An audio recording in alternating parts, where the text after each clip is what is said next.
Orang dulu beda sama orang sekarang. Kalau orang dulu mah ya Allah dapat rezeki berapa aja mah boleh alhamdulillah. Istri sekarang banyak nuntut. Gaji kemarin sekian, kenapa sekarang sekian? Betul nggak? Kenapa begitu?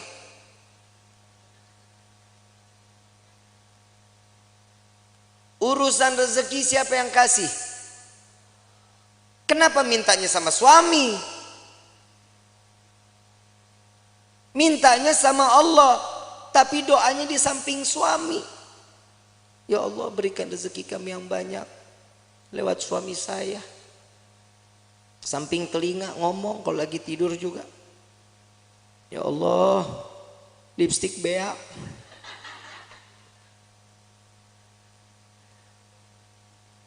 Itu suami pasti mimpinya nggak bagus. Rumah tangga itu dijalanin, bukan dipikirin. Betul nggak? Jalanin rumah tangga. Ya ada kerikil-kerikil rumah tangga ya wajar. Kita jalan aja kadang suka ada yang bolong jalanan. Betul? Saat dimana kerikil itu ada, itu pembelajaran bagaimana caranya kerikil itu hilang. Ambil sapu, singkirin. Jangan ditimbun, bakal jadi gede.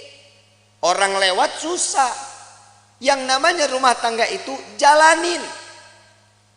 Jalanin semata karena apa? Karena Allah. Cari ridho, selamat, imannya juga dipakai. Yang namanya manusia itu ditegur lewat perkataan Allah. Takwanya yang diingetin. Kenapa? Karena pernikahan itu wajib dijalani dengan ketakwaan, dengan ibadah kepada Allah. Suami istri kalau jalan ibadah sama-sama di hadapan Allah dengan mencari keridhaan Allah, selamat rumah tangga kita ibu bapak. Selamat. Ibu bikin kopi, ridho. Ya Allah, saya ingin bikinin kopi buat suami saya. Jangan dicampur sianida. Pahit. Bikin karena ridho, kehidupannya apapun senyum. Tadi saya bilang, jangan takut saat nanti setelah pernikahan, rezeki kalau Allah lagi kurangin, terima aja. Ujiannya tuh di dalam hidup kita. Itu ujian pertama. Kadang ada pernah dengar nggak orang baru nikah 2 bulan, 3 bulan cerai? Ada nggak? Ada. Kenapa? Karena tidak menerima hasil apa yang telah diberikan oleh Allah. Allah udah jamin di dalam Al-Quran, fa inna ma'al usri yusran, inna ma'al, setiap kesulitan pasti ada kemudahan, ada jalan keluar. Gak mungkin setiap jalan keluar itu buntu, gak mungkin. Allah menetapkan satu ujian kepada setiap hamba, pasti hamba itu punya kekuatan. Allah nggak jahat kayak kita. Kadang kita nyuruh orang seenak-enaknya, itu orang nggak mampu juga kita harus wajibin. Tapi kalau Allah memerintahkan kita karena tahu Allah ini manusia ini mampu, ini orang tahu cara jalan keluarnya, Allah kasih jalan keluarnya. Wa wajadaka dhalam fahada. Allah kasih petunjuk di dalam kehidupan. Ini ayat buat siapa? Nabi SAW.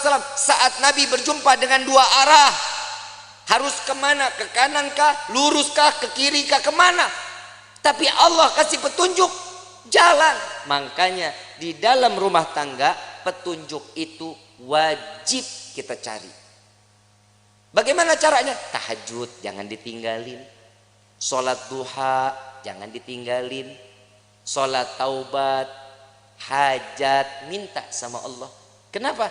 Saat seorang istri sujud, saat seorang suami sujud, ini akan mendapatkan pandangan kasih sayang oleh Allah. Insya keluarganya pasti sakinah, aman, tenang. Yang kedua, mawaddah. Mau apapun kendala di dalam rumah tangga tetap ngegemesin. Tahu ngegemesin? Bercanda tuh di dalam rumah tangga harus. Suami istri jangan tegang-tegang. Cuman nanya gaji berapa sekarang? Lu berapa? Gue sekian. Banyakan gua. Jangan. Saling. Bercanda bagaimana? Sekiranya yang dilihat istri suka, suami suka. Ada kisah ini, Sayyidina Ali karamallahu wajha, menantu Rasulullah sallallahu alaihi wasallam, pernah ada konflik saat Siti Fatimah berbicara. Saat Siti Fatimah berbicara itu, Sayyidina Ali ngerasa tersinggung. Wajahnya berubah. Gak seneng. Tapi gak berani untuk ngucapin Sayyidina Ali. Kenapa? Karena memandang, ya Allah ini anaknya Nabi. Saya marah, saya takut dosa.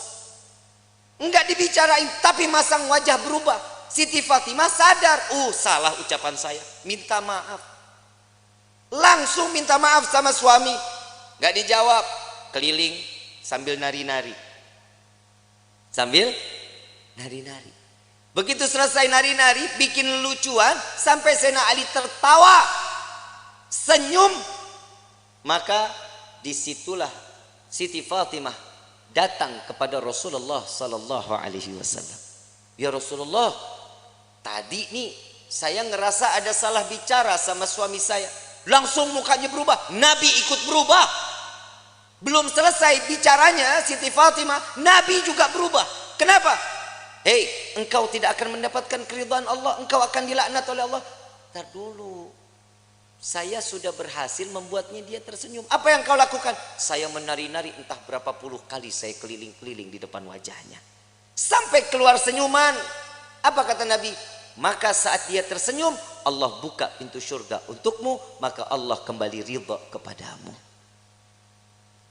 Pak, Bapak, besok kalau istri marah-marah, panggil topeng monyet. Suruh main, suruh dia joget di depan kita. Jangan malu, Bu. Ibu punya salah, ngomong minta maaf. Nggak tahu salahnya di mana, tetap minta maaf. Bib, kalau yang salah suami, tegur baik-baik. Jangan didiemin sehari, 2 hari, 3 hari. Ini bahaya. Ini kadang di rumah tangga suka begitu tuh. Kadang kalau lagi ribut rumah tangga, main diem-dieman. Saya lagi bingung, ada suami istri kalau ribut diem-dieman. Lu tinggal serumah, lu diem-dieman, lu kayak anak kos. Yang namanya masalah di dalam rumah tangga, obrolin. Jangan didiemin. Kenapa? Itu akan menjadi bom waktu. Setan gosok tuh hati kita. Setan masuk ke dalam pikiran nih. Kuping kita dibisikin terus. Jangan dikasih maaf, jangan, gak usah perlu minta maaf, jangan dimaafin. Itu pasti syaitan akan ikut campur. Kenapa?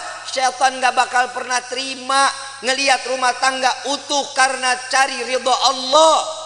Syaitan gak bakal diam. Siti Hawa, Nabi Adam, romantisnya setengah mati. Romantisnya setengah mati. Laki-laki digoda karena siapa? Nabi Adam. Kita sampai hidup di dunia, Nabi Adam dirayu sama seorang istri yang bernama Siti Hawa. Coba ambil buahnya. Tapi Allah bilang, gak apa-apa, kan gak dimakan, dipegang aja. Dapat rayuan, Allah murka. Allah udah bilang jangan makan, jangan gak deketin aja, jangan. Dipetik baru sampai di gigi, Allah murka, diturunin ke dunia. Coba kalau Nabi Adam gak makan, nggak ngedeketin, kita hidup di sorga semuanya ini. Tapi kadang manusia suka nuntut macem-macem sama Allah. Kalau lu mau nuntut, nuntutnya Nabi Adam. Gara-gara Nabi Adam makan buah khuldi, kita jadi ada di walahar. Aturan kan kita di sorga semuanya ada. Gak capek-capek kerja, capek-capek nulis CV, ngajuin, kadang diterima, kadang kagak. S1 cleaning service. Kadang begitu. Kalau kita hidup di sorga kan nikmat. Tapi inilah bagaimana kita bisa kembali ke dalam surga. Ujian dalam hidup itu yang membuat kita kuat di dalam iman kehadapan Allah. Suami mah perintahnya dikit, cuman ngasih nafkah yang halal, memberikan satu kebaikan, jangan mencontohkan suatu keburukan. Itu tugas suami. Istri pasar, masak, sajiin makanan, betul. Ngurusin anak, rapihin rumah, betul. Nyuci, ngepel, nyapu, nyetrika. Banyak nggak kerjaannya? Emang elu tugasnya. Terus fungsinya suami ringanin beban istrinya, itu suami.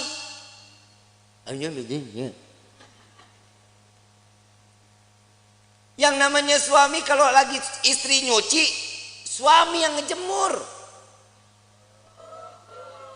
Emang nggak ada suami yang begitu di sini? Nggak ada. Tukar tambah, Bu.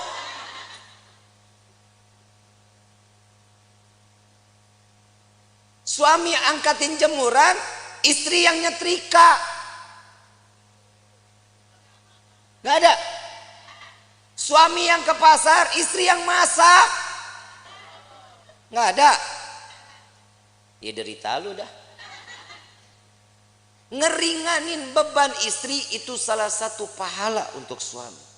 Minimal saat istri lelah, pundak kita berharga, Pak, buat istri. Saat istri mengadu, yang aku capek hari ini, sini saya. Sini. Gak ada yang begitu, gak ada. Berarti di dunia laki gue doang yang begitu tuh. Lah ngapa lu? Lah bini-bini gua. Ini fungsinya mawaddah, saling manja, gemesin. Tuh tingkah laku yang begitu aja ibu pada teriak. Kenapa? Gemes banget begitu. Yang ketiga, warahmah. Hibur kehidupannya dengan kasih sayang. Pegangan tangan, rahmat. Allah turunin kasih sayangnya. Rontok dosa kecilnya. Pandangan-pandangan mata, cintanya makin tumbuh. Tapi Pak, jujur kita jadi suami banyak ngedoain istri. Istri belum tentu doain kita, Pak. Lah emang benar. Pak, boleh dipercaya mau enggak, Bapak ntar tidur pandangan-pandangan mata. Yang namanya suami ngelihat istri, pasti di dalam hatinya, ya Allah, istri saya capek dari pagi sampai gini hari, belum ngurusin saya, belum apa-apa, ya Allah, kesian. Jadiin semuanya capeknya, lelahnya jadi nilai ibadah di hadapanmu, ya Allah. Itu suami doanya.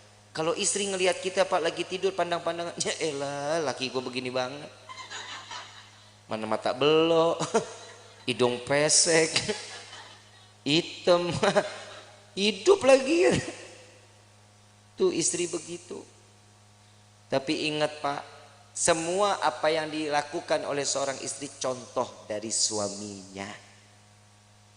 Bapak mau lihat istri wangi, Bapak juga tampil wangi dong. Ya, jangan tiap hari pakainya 1000 bunga, 1000 bunga, 1000 bunga. Istri juga enak pakai yang kerenan gitu. Hahaha. Betul kan, Bu? Tapi memang istri itu dituntut wajib wangi di depan suami. Lu mah kagak. Mana apek, boremason, cap kampak, GPU, kan? Bu, jangan lu dah, Mayang aja. Mayang, ini kan malam pertama nih, Yusuf, iya. Yeah. Ini dalam hatinya, Habib udahan ke. Mayang, tampilnya sebagaimana pengantin baru terus sampai mati menjadi pengantin baru. Ya, minimal kalau tidur nggak males pakai bedak, pakai lipstik. Ya, Sup ngomong, yang aku paling suka deh ngelihat kamu kayak gini. Puji. Seorang istri itu paling seneng, Sup, kalau dipuji. Yang hidung kamu tuh kayak baskom.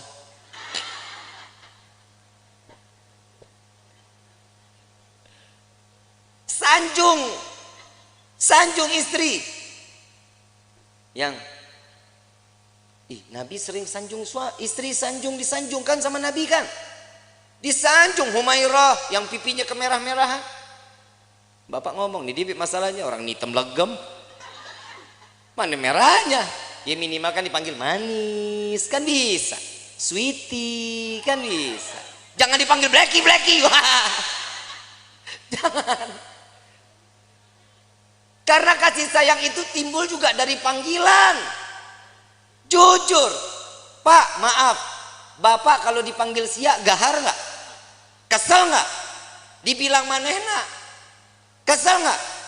Saya ini seorang kepala rumah tangga, hargain saya. Coba kalau suami dipanggil sayang, besok uang jajan nambah, Bu. Dan laki-laki juga sadar diri, wajib ngasih tahu sama istri. Lihat Rasulullah nyanjung Siti Fatimah, Siti Aisyah saat lagi sholat. Siti Aisyah, Rasulullah lewat, ya Allah, terima amal ibadah Aisyah. Ya Allah, ampuni dosa Aisyah. Ya Allah, masukkan Aisyah ke dalam syurgamu. Doa di hadapan Siti Aisyah. Siti Aisyah lagi sholat. Begitu selesai sholat langsung kabur. Ya Rasulullah, tadi aku dengar engkau doakan aku. Iya ya Aisyah. Gimana perasaannya? Wah, senang. Begitulah caraku mendoakan umatku, kata Nabi Muhammad SAW. Ternyata doanya Nabi Muhammad tetap buat umat. Kebahagiaan siapa? Umat. Makanya orang yang menikah itu mencontoh sunnah Nabi Muhammad sallallahu alaihi wasallam. Makanya ibu, yang namanya suami nikah jangan banyak aturan. Suami mau nikah lagi, kasih. Emang apa? Perih. Lebih perih suami ngelihat lo cemberut mulu. Betul Pak. Pulang dari pagi sampai sore ngelihat istri udah begitu aja modelnya, dari mulai bangun tidur sampai sore begitu. Muka demek, rambut berminyak. Begitu dicium, ya Allah, bau kompor. Bu, mau suami betah di rumah mau? Yang rapi dong. Kelihatan suami bakal pulang kapan? Mandi, rapi, bersih. Saat ngadepin suami, suami pulang ngelihat istri cantik, ya Allah, itu capek ditinggal di pagar, Bu. Gak diajak masuk capeknya. Mah, kemon. Gak ada cap. Kalau ini sudah di rahmatnya ini, rahmahnya ini kita jalanin, inilah yang namanya baiti jannati. Rumahku surga, surgaku. Tapi kalau ini nggak ada, iman nggak ada, siap. Rumah jadi neraka. Rumah jadi neraka. Ibu bapak romantis suami istri, anak ngelihat senang, anak pasti akan contoh kelak nantinya dia bersama suami atau istrinya akan sama sebagaimana rasa kasih sayang yang dicurahkan oleh pasangan ibu dan bapaknya. Kalau anak tiap hari ngelihat orang tua ribut, besok anak begitu juga. Apalagi kalau ada bapak kasar sama istri. Nah, punya anak laki-laki, punya anak perempuan, besok tuh anak kalau udah gede, punya psikologinya berubah, takut sama laki-laki, dia akan cari pasangan perempuan. Lah emang udah banyak sekarang yang begitu. Sebenarnya itu faktornya bukan hanya itu. Yang kedua, ada selah sama siapa dia bermainnya, sama siapa dia berkawannya. Makanya rumah tangga itu diisi dalamnya dengan iman, kenalin Allah sama nabinya, maka rumah tangga akan berkah. Ini ibu kagak sholat, bapak enggak sholat, anak dituntut untuk hafal Quran, kan PA. Nah ibadah ya, jangan bikin ibu bapak masuk ke dalam neraka. Nah lu yang mau dinerakain. Kadang orang tua juga suka egois. Dia ngarepin ini anak bisa nyelamatin dia, sekarang hidupnya dia semau-maunya. Kasih kenal anak kepada Allah sama Nabi, itu yang bikin tenang. Bapak ibu enak ibadah, ibu enak pengajian, anak terlepas rambutnya, kelihatan sama yang bukan mahramnya. Hati-hati, ini anak perempuan begini, cukup Dengan satu helai bawa masuk 4 laki-laki ke dalam neraka jahanam. Bapaknya, pamannya, baik itu dari ibu atau dari bapak, suaminya, anak laki-lakinya. Jangan jadi aman. Makanya saya selalu mengatakan saat proses pemakaman, simak baik-baik. Untuk para alim ulama, para kiai, para asatid, saya ingin menyampaikan, untuk prosesi pemakaman perempuan dilarang ikut di dalam proses pemakaman. Ngaji, makanya ngaji. Jujur kiai, jujur ustadz, ustazah, benar. Ini yang masih menggunakan tradisi ini cuma para habaib sama syarifah. Sekarang proses pemakaman saat keranda jenazah dibawa, perempuan ikut di belakang. Saat perempuan atau si jenazah ingin diproses masuk ke dalam liang lahat, perempuan pada ngejejer di dekat lubangnya. Hati-hati, yang namanya perempuan itu banyak larangannya. Tangan terbuka segini ini aurat. Ibu yang ngebuka aurat, jenazah yang disiksa.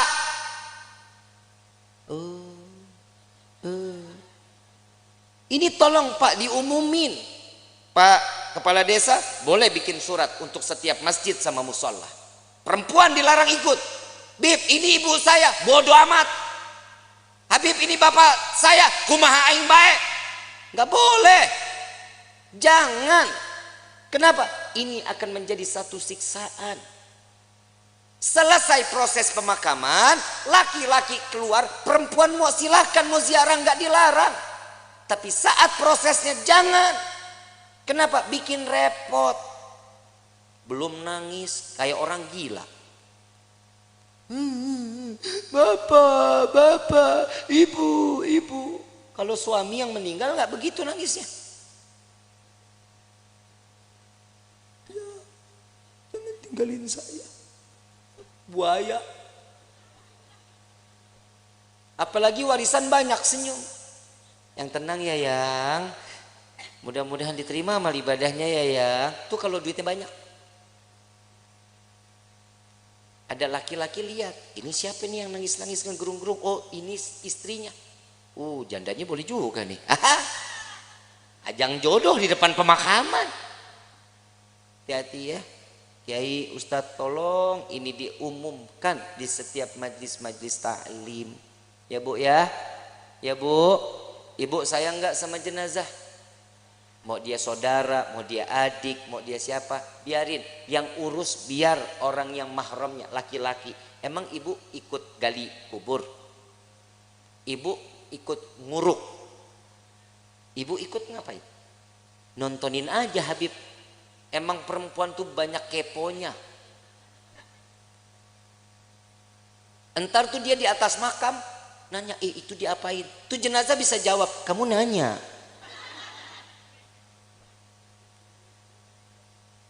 Bahaya. Ya jangan ya. Jangan ya Bu ya. Mulai sekarang nggak boleh ikut lagi. Insya Allah. Nanti kalau suatu saat mudah-mudahan kita semua dikasih umur panjang, sehat afiah untuk ibadah kepada Allah. Amin ya Rabbal. Allahumma, entah keluarga kita yang meninggal biarin aja, biarin sampai selesai. Mau ikut ke pemakaman boleh, tapi nunggu selesai proses, laki-laki keluar, perempuan baru masuk.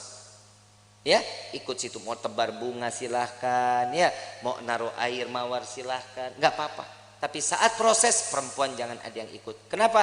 Ini yang akan menjadi penyebab siksaan untuk ahlil kubur. Na'udzubillahi min. Kenapa? Karena perempuan itu banyak larangannya.